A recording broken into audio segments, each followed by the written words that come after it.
Hello everyone, and now we welcome Josh Weinberg, a water expert in water, and he has been in China from time to time for a long time actually.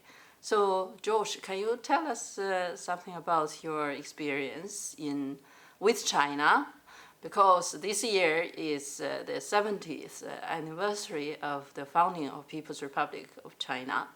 So we'd like you to talk a little bit your experience with China and in your opinion, what achievements China has achieved and what challenge they have. Yes, thank you. Thank you for having me here. I first went to China 20 years ago, during my last year of high school, at that time, of course, you see the beginning of that was the year 2000. So you see many of the environmental challenges for the first time with the pollution in the sky. I was in Beijing, but then I was mostly feeling the excitement of being in a new country and all the dynamic activity that was happening there. I've really had a career focused on working with China as I've learned more in how it can address some of its environmental challenges. And the challenges are many. Over the past decade, I've been working on a lot of different projects, especially between Europe and China and Sweden and China, and working directly with the ministries, companies, universities.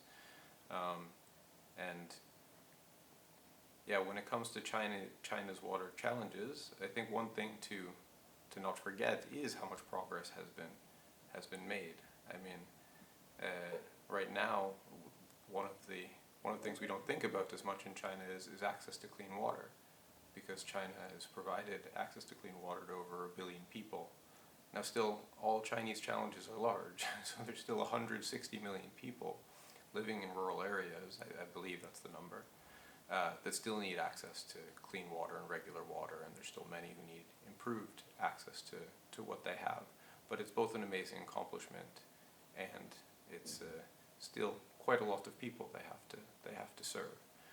And then if you look at the global level, I think you see all of the really rising water challenges we see all come to a fore in China. So you have. Yeah, exactly. Once in Water Week many years ago, I heard an expert said, if China solved the water problem, then all the water problem in the world will be solved. Is it true? Well, I don't think it's magic that it would become solved for everybody, but I do think that is how people are looking at China now. So China, I think, even at the beginning when I was working in projects with the Chinese government, right, there was people investing money to support China to overcome some of its water challenges, to improve the governance and management and systems in how they manage their water. And now there is a transition where it is both a mutual exchange with countries in Europe and America, and also China is becoming really a sharer of knowledge and experiences around the world much more and more. It's also becoming an enormous investor in the actual infrastructure and technology around the world. So it is having a huge impact in sort of the world's management of water and caring for water. So I think there is some truth in that as a country that has developed rapidly in very challenging conditions with population and environmental restrictions, the Chinese model is very relevant for other developing countries. And yes, how much the timeline for China to resolve its water challenges is also a key concern to think about. China's amazing economic development over the past 70 years, particularly within the last 30 years, has come at huge environmental costs. I think that people know this, and one of the challenges with ecosystems and the water environment is that it can't be fixed so quickly.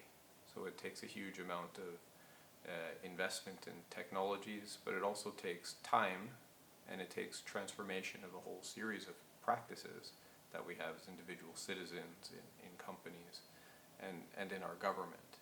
And I think from the government and policy side, there's been huge advances. I think the management of companies is transforming quickly, and individual awareness is rising, but there's many people in China and huge pressures on everything. So I think the expectations in all of the mega cities that things will be much cleaner very soon has to be tempered. You know, this is a long-term process. Even in Sweden, it took a long time to transform from dirty water to clean water. Actually, in terms of development, in May I attended, this peace and development forum, and then I met African delegate, and then they talk about, China maybe help us to build water projects. And then China, of course, is implementing this like a Belt and Road initiative. Do you think that can be like helping the developing countries to build water projects is a part of Belt and Road initiative or a way to help developing countries for China? Well, of course, it goes without saying that investment in water infrastructure, storage, water supply, water treatment is absolutely vital to development. That's what we've been talking about at World Water Week for decades, and we know this in development that it needs to be a prioritized investment. So of course, the investments in the building of basic water infrastructure will be hugely important to countries' development.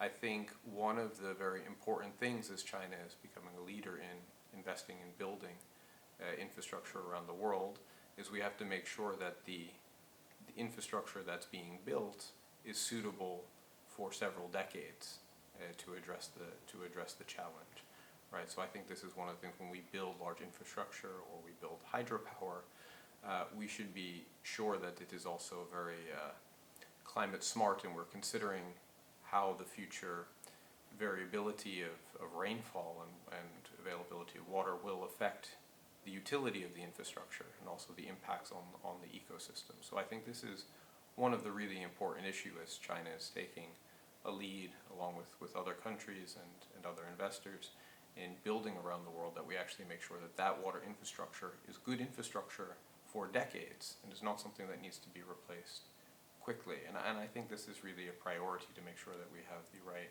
guidelines and processes to make sure that this is happening. That's a challenge not only for China, but everywhere. I think you experienced contact with the Liaoning province, for example, the water treatment and also the infrastructure, like water treatment plants and so on. How do you comment that? Yeah, I think the experiences of Liaoning of overcoming maybe the hardest part, going from really very, very polluted water towards higher water quality, is a major jump and a progress that should be celebrated. Obviously, the water in Liaoning has not reached the water quality levels here in Stockholm, but that first step is an enormous accomplishment.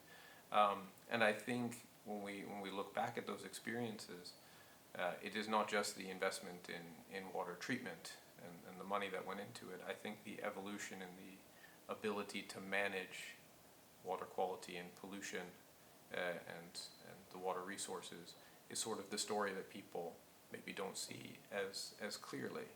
You know, in Liaoning and many other places, for example, they've improved how they do permitting for water. So before, when they had to assign how much water could be used and which pollutants can come from specific factories, maybe they did not do a comprehensive assessment of what the river water body could handle when they did that. They just gave equal amounts, and therefore they allowed too many factories to pollute too quickly. Now they've been going through partially in exchange from learning from Europe and other countries, the process of how they improve their permitting system, how they renegotiate with these factories, closing the factories that are not adding so much value to the economy but are making huge pollutions. But this needs to be replicated and go on. I heard this has happened, and a lot of actually this thing happening. Those who, like for example, open the polluted mines and so on, they are actually were sued to the court or maybe just closed down. But I think now maybe it is also very important, or really we lack of, is the people, the public's awareness also, right? That's also very important for, not pollute from the beginning.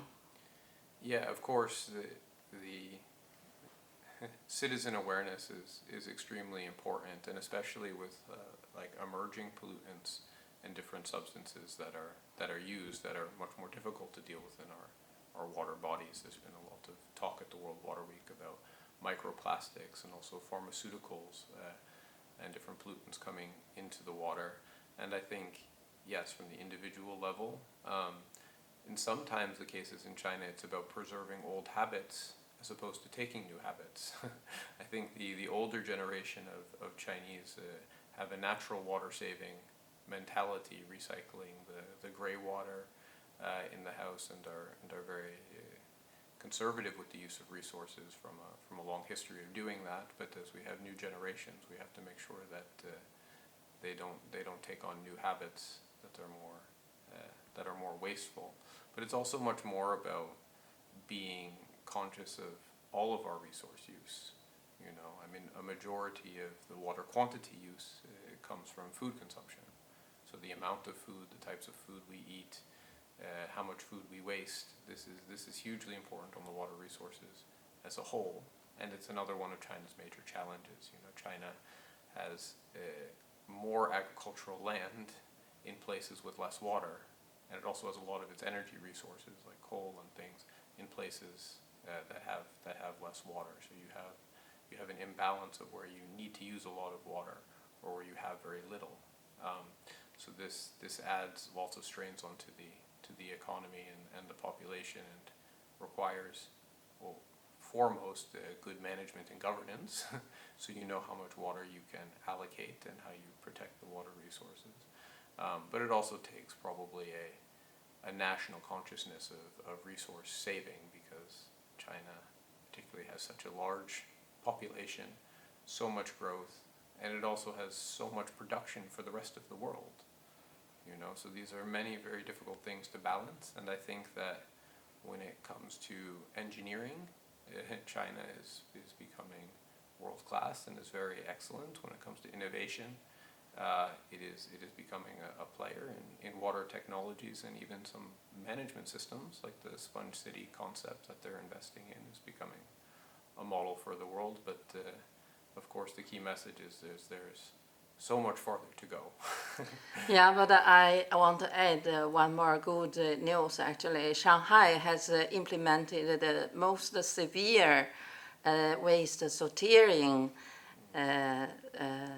or recycling system now, and they are practicing actually recycle all the organic kitchen waste. So I think that is a very good news, because even many people think it's inconvenient, but I think it's a very good beginning. Finally, I just like to say, to ask you to say a few words maybe to the Chinese audience or Chinese people, because they are celebrating the 70th anniversary on October 1st. Will you say some words to them? Okay, well, happy National Day. I think it's a great day to look upon the achievements and the increased commitment to improving the environmental conditions in China, and a good day to push forward for diligence and continued action, so that China's economy and spirit can be matched with a clean environment for people to live in. Thank you very much. Thank you very much, and good hastening or greetings to your family also. Yeah, thank you. Thank you.